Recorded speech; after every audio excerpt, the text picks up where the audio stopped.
Alright YouTube, hey, thank you for watching. Got a little bit of a dilemma here on a Molex plug. Honestly, I kind of expected this. So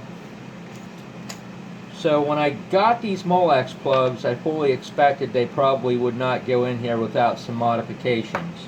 And that looks to be the case. Need to get about 5 wires into this box.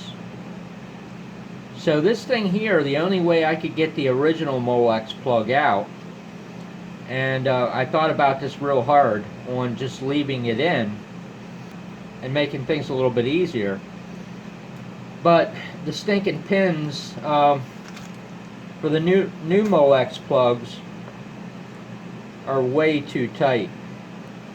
So of course you can't get that in there because it's not a chassis mount. It's buttoned right up against the cable down there. I could move the cable over, but you know what? There's no way I'm going to do that. That stuff's so stiff. That would be a train wreck, just waiting to happen. So how in the heck do I get that in that hole? And the only way I know to do that is to make a bezel for this stinking connector. I mean, this, man, work and more work. It just never ends. I'm always modifying and grinding and drilling and sanding and honing something to fit. So I decided to take an easier route here rather than trying to do a cutout and a bezel and all that with a piece of ABS.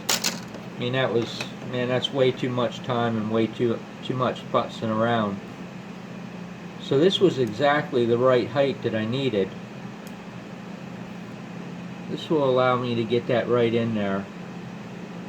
If I sand that rough edge down, it'll go in there very, very snug. So that's what I come up with there. I just put it together with some plastic bonder and clamp her up and let her dry for a couple hours, and I think that'll snug right in that hole. I think that'll be good enough. Got that snugged in there really tight. Whether or not it's going to be enough to hold years to come, I don't know.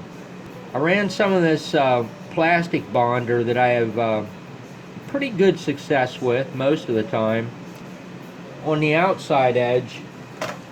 And I'm going to flip it over after a bit and do the rest of the perimeter. The inside edge, I use this here E600. I have real good luck with that stuff. It's, you know, it's really not ideal, but you know, that's I hate to do stuff like that, but really that's the best I can do. Anyway, got the pins in. They went in pretty easy. Got the mate for it here ready to go, wired up. 1, 2, 3, 4, 5 wires. There's actually 7 wires. 1, 2, 3, 4. Should be 7. Yeah, 7 wires used in this one. Because my thinking was this: if I go ahead and glue this Molex connector in there, you know, the chances of it ever coming out are absolutely none. So it would make sense to pull 2 extra wires into the Molex connector. So I pulled a piece of gray and a piece of white in. So that's kind of the point I'm at with that. Just waiting for that to set up. Got the thermistor wired on.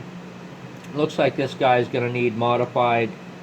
And this is pretty much a big ditto across the screen. Everything has to be ground and filed and measured and measured and measured, and man.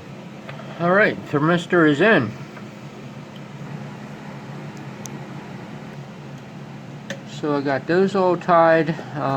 This other ground that's in here isn't going to be used right now at this point, so it's just kind of laying under there. Got the power and the ground wire connected, and then I got the white and the gray over there on the other side. They're going to be rainy day circuit wires, we'll just call them. Rainy day circuit wires.